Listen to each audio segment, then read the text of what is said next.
Gridlock on the Gardiner. We're live over the busy Expressway for another car-clogged commute. Tonight, a new report confirming what so many drivers experience on a daily basis. Good evening. A major construction project on the Gardiner is being blamed for doubling travel times. The lane closure is also increasing driver frustration and productivity loss.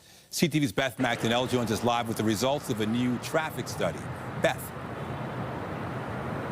Nathan, Michelle, a morning commute that took 20 minutes at the start of 2024 now takes double the time. Using the Gardiner Expressway to drive across Toronto is taking more time. Well, it's terrible. That's why I'm glad I don't have to take it every day. Crazy. I live in beaches. I work in airport. It took me every day 1 hour, which should take 20 minutes. New data from analytics firm Altitude by Geotab is showing how much. By looking at times before March 2024 construction on the section near Liberty Village and in the first 3 weeks since the start of this year's April construction near the Queensway. Before, it took drivers 23 minutes to travel east across the Gardiner and 25 minutes to go west. Now it's almost double, taking 40 minutes to travel east and 38 minutes to go west. Some wait times are longer in certain sections over others. Traveling from the Humber River to Strawn Avenue before construction used to take 8 minutes, then 20 minutes, and now 24 minutes. While traveling from Jarvis Street to Dufferin Street used to take 11 minutes before, climbing to 25 minutes, now 30 minutes. The worst is between Colborne Lodge Drive to just past Jameson Avenue, where travel times have increased 230%. Last summer, the province put in millions to speed up construction time by a year. Still, all the waiting is having an impact, says the firm, doubling the delay for commuters, causing business interruptions, work-related stress, and productivity loss. Commuters coming off the Gardiner want officials to do better. I think there's not much they can do because it's been 2 decades of neglect. Criminal negligence in regards to government. I think the infrastructure needs to be looked at just to create the right type of roadways. I think we need more public transit. Use the money, taxpayers' money, to better the traffic in a better way. Because this is horrible. We can't wait like this. This is too long. So the trip can take less time.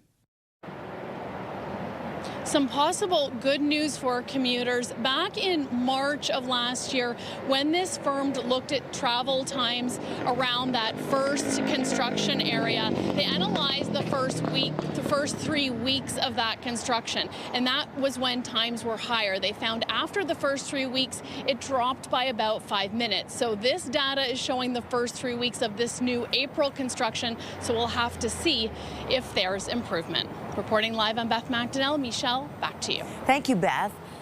Still ahead, another major postal disruption as DHL Express workers deliver strike action. We go live from the picket line later in the newscast. But first, we're hearing troubling new details about the shooting murder of a 15-year-old boy over the weekend. Witnesses say they were forced to wait on hold with 911 and eventually put the young victim in a car to take him to a nearby health center. Our Allison Hurst joins us live with those details. Allison. We spoke with a witness who says that he was holding the teen's hand while he was trying to get through on 911. This is the street where the shooting happened, but they said that they ended up flagging down a passing vehicle to try and get the boy help at this healthcare center here just behind me. The 15-year-old boy was on this corner with 2 friends, a witness says, when he was gunned down. I heard 5 gunshots and waited about a minute, and then I came outside and saw 2 young individuals carrying him and asking me for help. This man, who asked we not use his name, rushed to help and called 911. He was having troubles breathing, so I put him on his side and just, held his hand, and his eyes were just white, and he was looking at me like in shock. It looked like shock. He was clearly like he was dying. He says they waited on the call to 911 for 10 to 15 minutes, but no answer. We hailed down a car, and we got him in the hospital there. I know there was no emergency there, but 911 isn't answering, so that's basically it. It happened just before 10 p.m. Saturday night in the area of Jane Street and Weston Road. Police say the teen was pronounced dead in hospital. I was watching mindless TV, and I heard 3 bangs, which sounded like stones being thrown at something metal. The suspect fled the scene. I do not have any suspect information to provide at this time. That's what investigators said yesterday, adding, We are dedicating all necessary resources to this investigation to find those responsible. Today, no update on who they're looking for, the number of suspects, and there's no one in custody. For neighbors, Saturday's traumatic events are still vivid. Sad, 15 years old, and you know, his family's probably obviously mourning his death, and it's unfortunate. Police have not confirmed if this was targeted. We reached out to Toronto Police about that 911 wait time, and a spokesperson told us that they received numerous calls about shots fired in this area on Saturday night. They say the first one came in at 10:01, but then it was in a queue for almost 7 minutes. And then it was about 10 minutes after that call was initially placed before Toronto Police and EMS arrived here on scene. The teen was then taken from this healthcare center here behind me to a trauma center. Reporting live, I'm Allison Hurst. Nathan, back to you. Thank you, Allison. Toronto police have made an arrest in a deadly stabbing from earlier this year. 38-year-old Paulo Mota was found suffering from a stab wound in the Dover Court in Geary Avenue area back on February 21st. He died in hospital 3 days later. Police announced 44-year-old Maria Rivero has been charged with second-degree murder. Mota was the city's 4th homicide of the year. Anyone with information about the case is asked to call police or Crime Stoppers. We turn to a tragic incident on a racetrack in Niagara region. A well-known motorcycle racer died following a crash on Saturday. CTV's Rahim Ladani joins us live with the details. Rahim. Nathan, it was around 11 o'clock at night when police responded to the scene for reports of a motor vehicle accident. And today, tributes are pouring in for the racer and father. A champion on the racetrack, Tyler Seguin has been a staple in the motocross community for more than 2 decades and spent much of his time at the Welland County Speedway.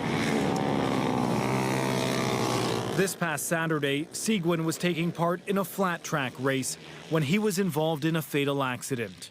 Niagara police say life-saving efforts were performed, but the 29-year-old did not survive.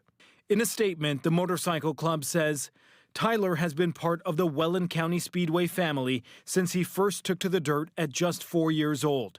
Over the past 25 years, we watched him grow into a fierce competitor, a Canadian national champion, and a Welland County Speedway track champion. The club says this is the second death in the track's history, the first occurring in 1979. Seguin is being remembered as an amazing racer, loving partner, and father to his 2-year-old son, Reed. As family and friends mourn his loss, a GoFundMe has raised more than $50,000 to help with funeral expenses and future challenges. Niagara police say the collision reconstruction unit and forensics also responded to the scene. Their investigation into the crash is ongoing and a cause has not yet been determined. Reporting live, I'm Rahim Ladani. Nathan, I'll send it back to you. All right, thank you, Rahim. Also tonight, closing arguments now underway in the high-profile sex assault trial of 5 former World Junior hockey teammates. We'll take you live to the London courthouse in just a few minutes. But first, we turn our attention to the forecast and a live look outside at the city skyline. And look at that. We eventually did get some sunshine. Couldn't see much of the skyline to start the day. Looking a lot better this evening, although we are eyeing the potential for showers. Let's bring in Lindsay Morrison with a look at the current conditions. What are you seeing, Lindsay? Well, Michelle, the wet weather that impacted us earlier this afternoon is now soaking areas east of Kingston, including Cornwall and Brockville, north toward Ottawa. I'm also watching a cell right now around Seaforth and Brussels. That's going to track northeastward toward Wasaga Beach as we make our way through the evening. But look at the GTA, sunshine. We've had clearing throughout the late afternoon and early evening. We've got winds that are starting to pick up in strength coming out of the south, but that is contributing to it feeling not only warm, but also a bit muggy. It feels like 25 out there right now. So your evening at a glance looks pretty pleasant, but the chance of showers is going to be with us throughout much of this week. We'll take you through the 7-day forecast coming up. For now, Nathan, I'll send it over to you. Thank you, Lindsay. Tensions are rising in a labor dispute at a national delivery company. DHL Canada brought in replacement workers today, just hours after locking out employees Sunday night. CTV's Mike Walker is live at a picket line in Brampton with more on how the union is responding to these developments. Mike. Well, Michelle and Nathan, DHL says the temporary replacement workers are necessary to ensure that its service continues, a move the union calls reprehensible. And today, striking workers were delaying access to the facility here in Brampton. Tension on the picket line as striking DHL Express workers delay access to the Brampton facility, where busloads of non-union and replacement workers arrive. One worker allowed to cross the picket line every 10 minutes. It's a little demoralizing and a little insulting as well. They could be doing our jobs, and I don't like that. As a 40-year employee, I feel very disrespected. This after DHL locked out more than 2,100 employees across the country after both sides failed to reach a new collective agreement. They include delivery drivers, couriers, warehouse, and call center workers. They're just dragging their heels. I don't think their willingness to bargain is genuine. The replacement workers part of the company's contingency plan to keep parcels moving, a move the union is blasting with legislation prohibiting replacement workers set to take effect on June 20th. But DHL insists its actions are fully compliant with current legislation. When you use replacement workers, scab labor during a dispute, it makes it much more difficult to get a resolve. Negotiations have been ongoing since last year. Sticking points include wages, improved working conditions, as well as issues related to surveillance and automation. The union rejected the company's latest offer, arguing it would result in concessions. Now they want to make more cuts to the owner-operators.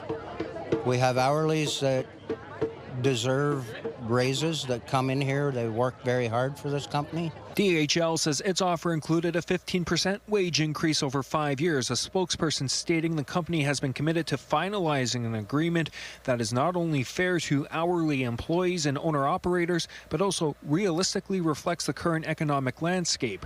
Workers argue they are paid less than industry counterparts. What I would like to see change is just for us to be paid according to the standards of what the industry is. DHL ships packages for major companies like Lululemon, Temu, and Shein, but insists there will be no major service disruptions.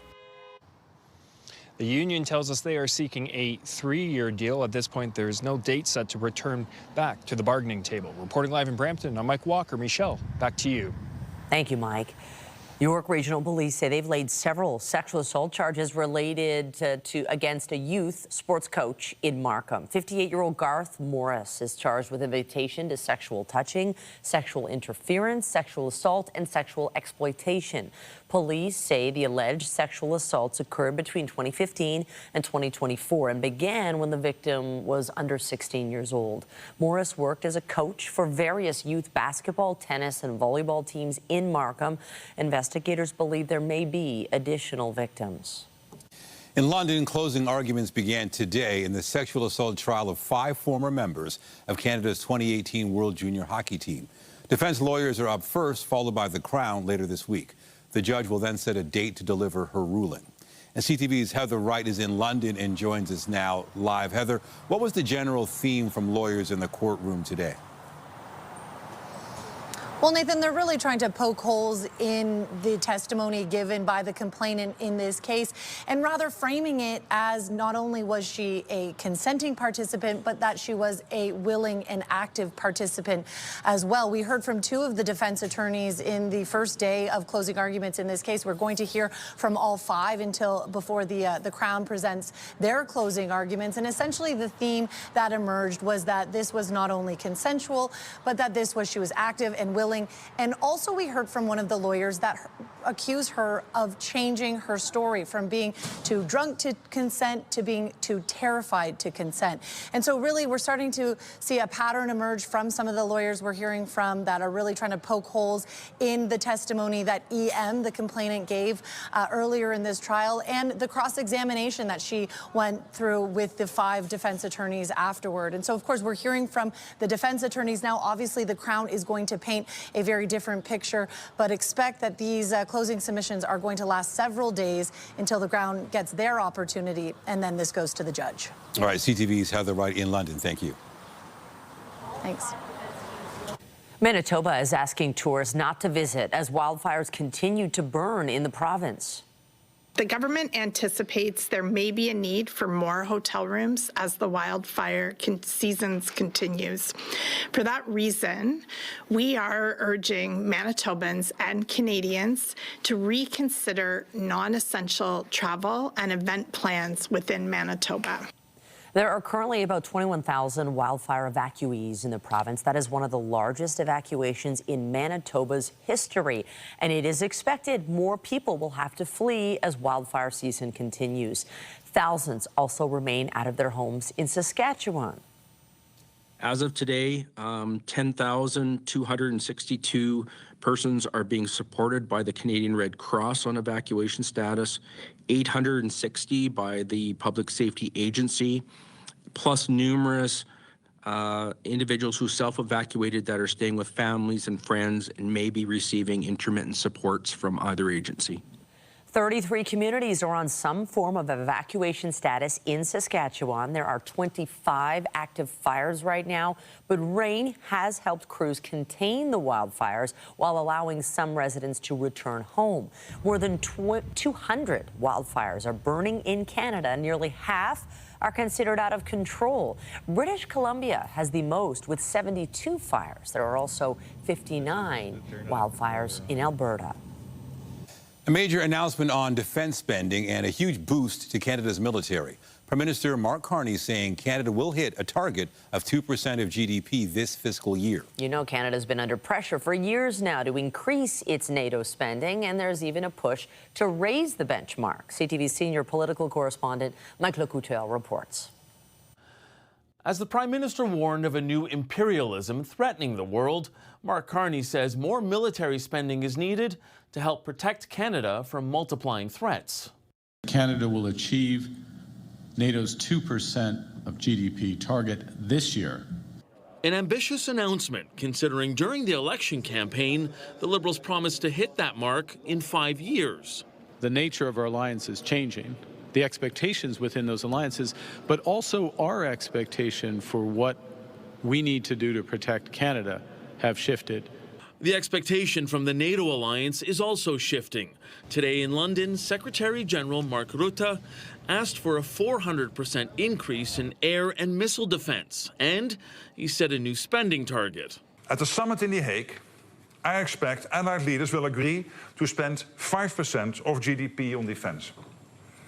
It will be a NATO-wide commitment and a defining moment for the alliance. Government numbers show Canada is spending 1.45% of GDP on defense.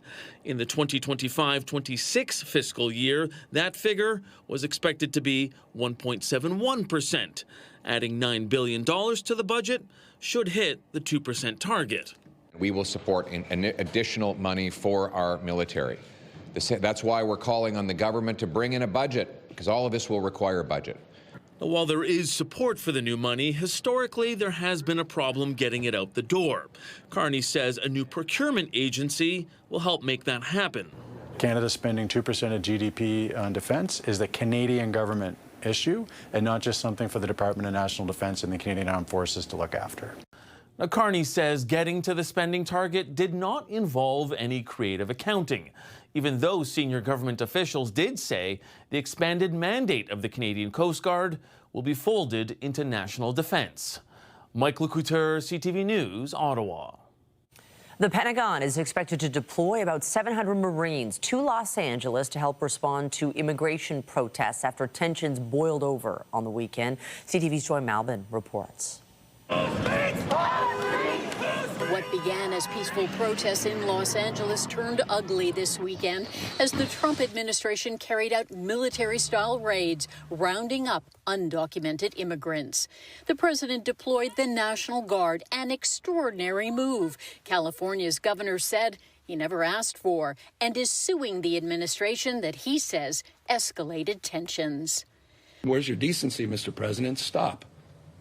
Rescind this order. It's illegal and unconstitutional. Police clashed with hundreds of protesters over the weekend as cars and trash cans were set on fire, throwing Molotov cocktails and projectiles at police.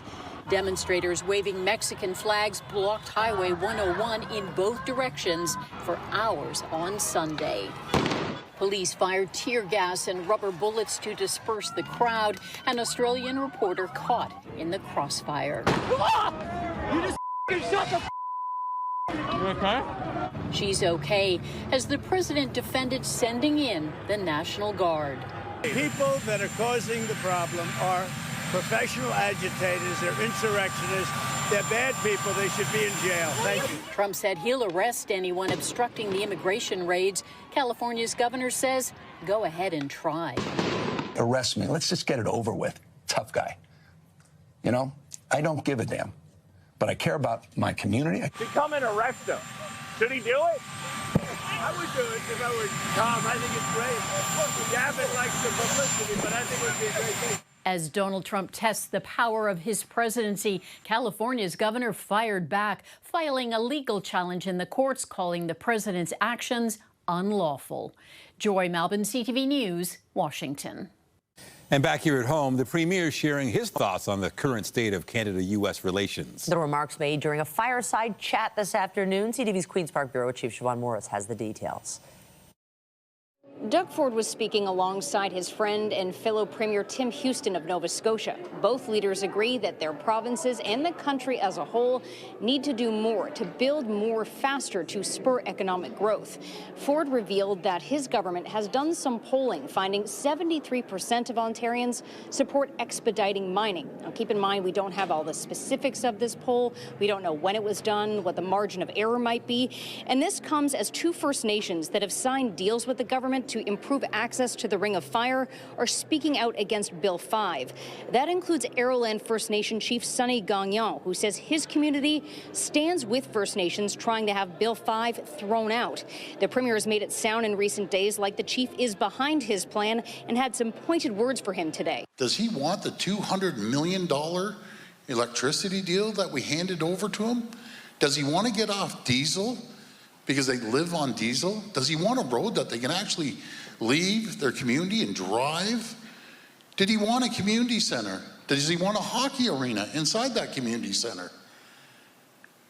The answer is 1,000% yes, because I shook his hand in my office. Mark my words in this room, he will be moving forward with this. Not because of me, not because of pressure on me, because he's a smart man. And he understands his community needs to prosper. The Premier has said he intends to designate the Ring of Fire a special economic zone as quickly as possible. But the next few months for the government will be about consulting with First Nations and stakeholders. Siobhan Morris, CTV News. Meantime, Toronto Mayor Olivia Chow delivered opening remarks today at an event focused on building a stronger Canada. It's collaboration like this that harness our true potential to find the common cause and overcome our shared challenges. The housing crisis, low productivity, senseless trade war, working families having to struggle to afford the basics. If we want to build a stronger Canada, we must build more homes and infrastructure that support these new homes. This is the time, right now, to be bold. Chow told the gathering Canada needs 5.8 million new homes built by 2030. She says 40% of that total should be considered affordable housing. Coming up on CTV News, Ontario's top doctor reveals 6 babies have been born with congenital measles. What Dr. Kieran Moore has to say about the threat of transmission and where they're finding the majority of cases. We're going to be at 3 on the Air Quality Health Index for tomorrow. That's an improvement from recent days, lower risk on that scale. But it is worth mentioning that drifting smoke will continue to be something we watch over the next few days, and a little bit of haze in the atmosphere is expected even on the sunny days. It's going to be a temperature roller coaster this week as well. Coming up, we'll show you when we warm up and when we cool down. And stay with us. We've got another full night of great shows for you right here on CTV.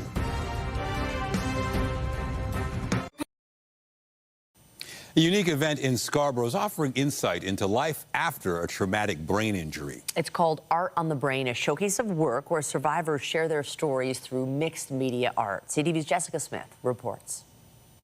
Art as a means of communicating what can't be said out loud. That's the idea behind an exhibition by people who have experienced a brain injury. After my ABI, they kind of reflect and project my reality on a day-to-day basis. Art on the Brain is an annual exhibition by the Brain Injury Society of Toronto. The 2025 showcase hosted by the Cedar Ridge Creative Centre in Scarborough. It's a really isolating condition for a lot of our members, so the ability to express themselves through art is so very important. It's like a life-changing experience. It can affect how we communicate with people, how we relate to people, how we coexist in society. The exhibition features work by over 50 artists, including James Okore, who lives with an acquired brain injury, also known as a traumatic brain injury. His art is a vessel to express how he feels. I find like one of the best platforms is art. It's something that we can all sort of, I don't know if we can all relate to it, but we can understand it to some certain degree. June is Brain Injury Awareness Month, making this showcase even more meaningful. It's a great opportunity for us to let the public know about us and about brain injury survivors and the amazing things they can accomplish. It's almost like storytelling. Everyone is there, the viewers are there to experience that, and art is a good platform. The Art on the Brain exhibit will be here at the Cedar Ridge Creative Centre until June 18th, or can be viewed anytime at the Brain Injury Society of Toronto's website, bist.ca. Jessica Smith, CTV News. Well, taking a look at the forecast now, it just seemed like the day did kind of get better as it went on. I know. I think we have to appreciate the fact that, yes, it was really gloomy to start the day. Yep. The shot of the skyline was like you could barely see it, and now we've got some sun. Still the threat of rain, but I don't know. What are you thinking? We through with it? I think we're going to fare okay this evening here in the GTA. Maybe not for areas outside of Toronto and surrounding.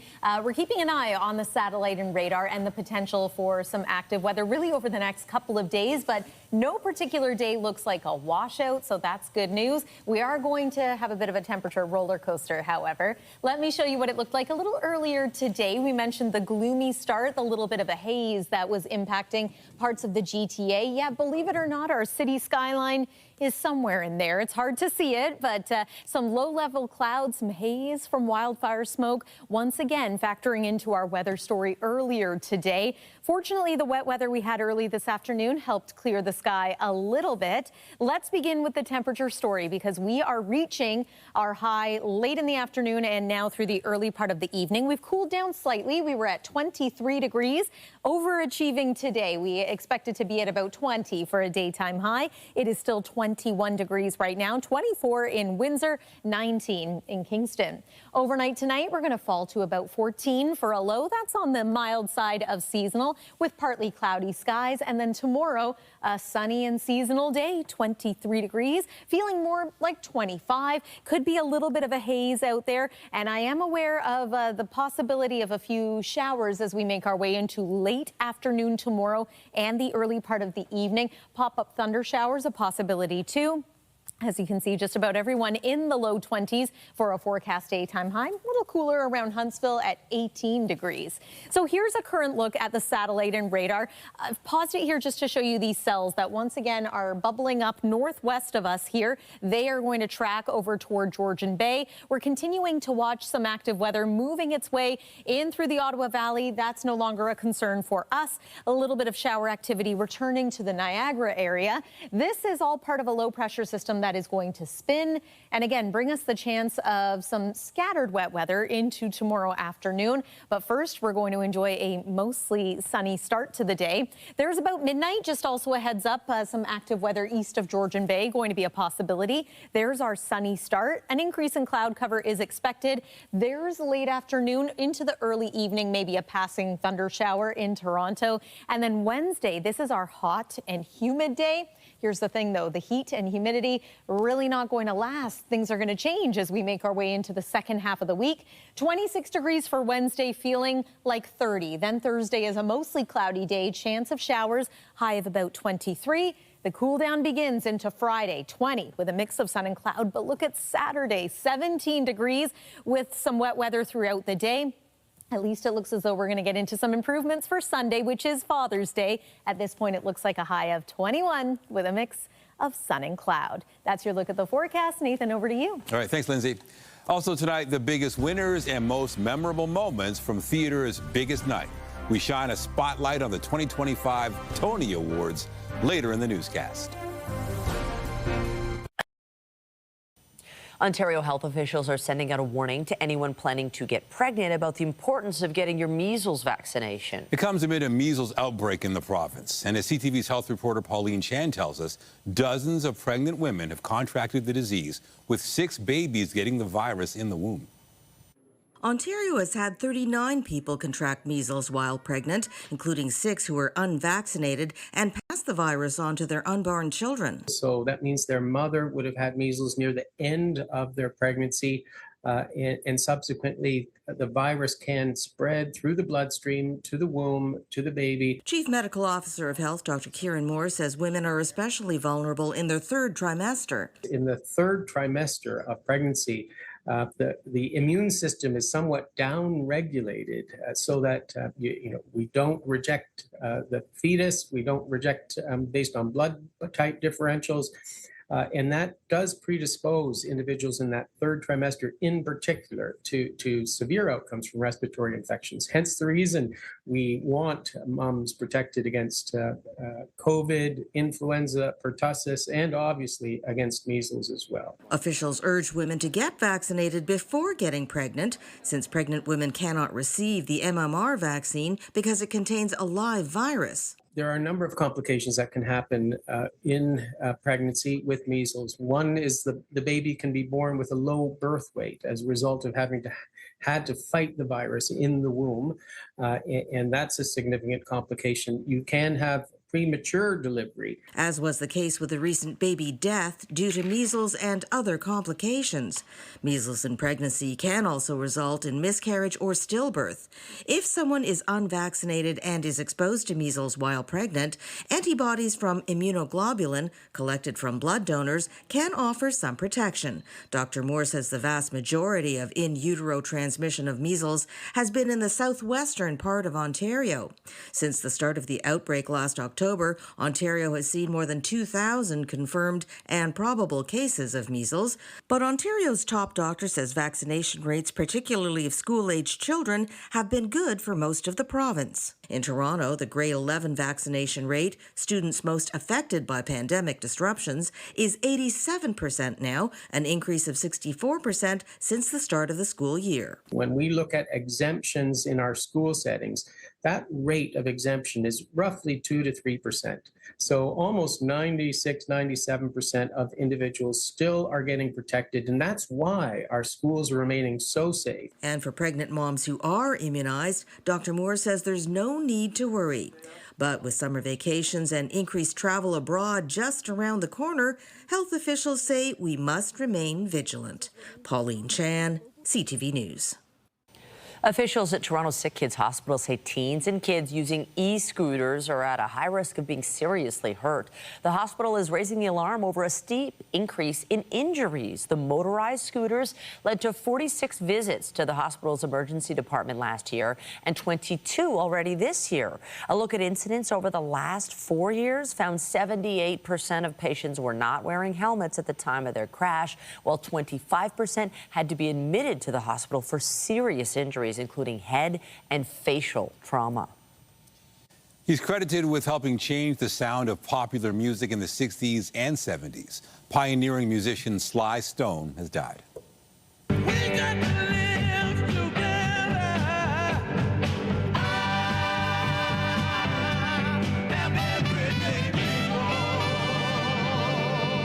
Stone, who was born Sylvester Stewart, led the group Sly and the Family Stone. Formed in 1966, it was the first major band to include both black and white musicians. The group performed at Woodstock in 1969 before dissolving in 1971. The group had 3 #1 singles. Stone, who had been in poor health in recent years, died in Los Angeles. He was 82 years old. A $400 million defamation lawsuit against Blake Lively has been dismissed. It was a countersuit filed by actor and director Justin Baldoni after she sued him for sexual harassment and retaliation. The two worked together on the 2024 film It Ends With Us. Today, a judge ruled Baldoni can't sue because allegations made in a lawsuit are exempt from libel claims, and Baldoni's claims that Lively stole creative control of the film don't count as extortion under California law. His legal team can revise the lawsuit if they want to pursue different claims related to whether Lively breached a contract. Business is booming. 2024-25 was Broadway's highest grossing season ever, taking in $1.8 billion at the box office. While shows may cost more to produce, luring bigger stars, one thing that hasn't changed is the celebration of all things theater. CTV's Andrea Case reports on the 78th Annual Tony Awards. Who could that be? Tony Award host, producer, and Tony winner Cynthia Erivo had a lighthearted moment with Oprah Winfrey at the 78th Annual Tony Awards. What's that other thing in there? You get a car. And the Tony Award goes to maybe happy ending. Not maybe, definitely a happy ending for this award-winning Korean musical which landed on Broadway. The musical about two retired helper bots who find love. The show won 6 awards, including Best Musical and Best Actor in a Leading Role in a Musical for Golden Globe and Emmy winner Darren Criss. And I'm gonna go celebrate with my favorite kind of people to party with, theater people! We touch the world. The award for Best Leading Actress in a Musical went to former Pussycat doll Nicole Scherzinger for Sunset Boulevard. So if there's anyone out there who feels like they don't belong or your time hasn't come, don't give up. Purpose, written by Pulitzer Prize-winning Brandon Jacobs Jenkins, this was his second Tony Award. I encourage everyone to please support their local theaters. And history was made when Purpose's Kara Young became the first black person to win 2 Tonys consecutively. Best direction of a play went to Oh Mary Sam Pinkleton. The play imagines Abraham Lincoln's wife, Mary Todd Lincoln, as a wannabe cabaret star. Cole Escola! You have taught me to make what you love and not what you think people want to see. And speaking of Cole Escola, they won Best Actor. First of all, hi, Mom. I love you. I'll call you when I can. While a number of famous faces were nominated and did not win, including George Clooney, Denzel Washington, Jake Gyllenhaal, and Kieran Culkin, his Succession co-star Sarah Snook won Best Actress. Hers was a powerhouse performance, playing 26 roles in the play Dorian Gray. Thank you so much for this. This means so much for a little Australian girl to be here on Broadway. Andrea Case, CTV News. After the break, a legal detour for DoorDash. Canada's Competition Bureau sues the on-demand delivery service, alleging misleading marketing and extra charges. Well, it's terrible. That's why I'm glad I don't have to take it every day. Updating our top stories, data from an analytics firm indicates construction has almost doubled travel times on parts of the Gardiner Expressway. The worst is between Colburn Lodge Drive to just past Jameson, where times have increased 230%. The company that did the study says these delays are causing business interruption, work-related stress, and loss of productivity. People demoralizing and a little insulting as well. They could be doing our jobs, and I don't like that. Striking DHL Express workers delayed the arrival of non-union and replacement workers at a Brampton facility. One person was allowed to cross the picket line every 10 minutes. The company locked out more than 2,100 employees across the country after both sides failed to reach a new collective agreement. The nature of our alliance is changing, the expectations within those alliances, but also our expectation for what we need to do to protect Canada. The Prime Minister says Canada will meet its NATO defense spending commitment of 2% of GDP this fiscal year. Today's announcement comes prior to a major meeting when the alliance is expected to adopt a plan to hike the spending threshold to 5%. Remember to keep up to date day and night at ctvnewstoronto.ca and by downloading the CTV News app. DoorDash is being taken to court in Canada. BNN Bloomberg's Morella Fernandez has more on that in tonight's business report. The Competition Bureau is suing DoorDash, accusing the company of misleading customers on cost. The Bureau claims the company advertises one delivery price online, but when a customer goes to check out, a series of other fees are tacked on. The Bureau says DoorDash has been doing this for about a decade, and these extra fees have added up to about $1 billion. Here's how the trading day ended. The Canadian dollar is up a fraction to 73.07. West Texas Intermediate is up to 64.22. Our fix on Western Canadian Select has it unchanged at 54.44. And the TSX is down today by 53 points. Those are your business headlines. I'm Marilla Fernandez. The Business Report is brought to you by Canadian Western Bank, the bank built for business. The province has unveiled new supports for the life sciences sector. $6.5 million from Ontario's Life Services Innovation Fund will be going to 13 companies. Those companies have been awarded up to $500,000 each. They're working on everything from treatments for burns to age-related brain disease. Past recipients have generated more than $48 million in co-investment and created nearly 350 jobs. And that means for every dollar that we invested, you've attracted an additional $3.20. So when I sit at Treasury Board and talk about these numbers, this is a very solid ROI. The province renewed the Life Sciences Innovation Fund in last month's budget. It's set to receive $15 million over the next 3 years. The Toronto Blue Jays open a series against the Cardinals tonight after starting their road trip with a series win. Ball 4 to force in a run. Toronto lost 6-3 to the Twins yesterday, but will look to get back in the win column this evening in St. Louis. Jose Barrios gets the start for the Jays, who've only lost twice in their last 10 games. Swimming in lane 4, Summer McIntosh. Toronto's swimming sensation was back in the pool today at the Bell Canadian Swimming Trials in Victoria. Summer McIntosh competed in the 200-meter medley. She'll also take part in other races this week, including the 200-meter butterfly tomorrow. Now, on the weekend, McIntosh set a world record in the 400-meter freestyle with a time of 3 minutes and 54 seconds.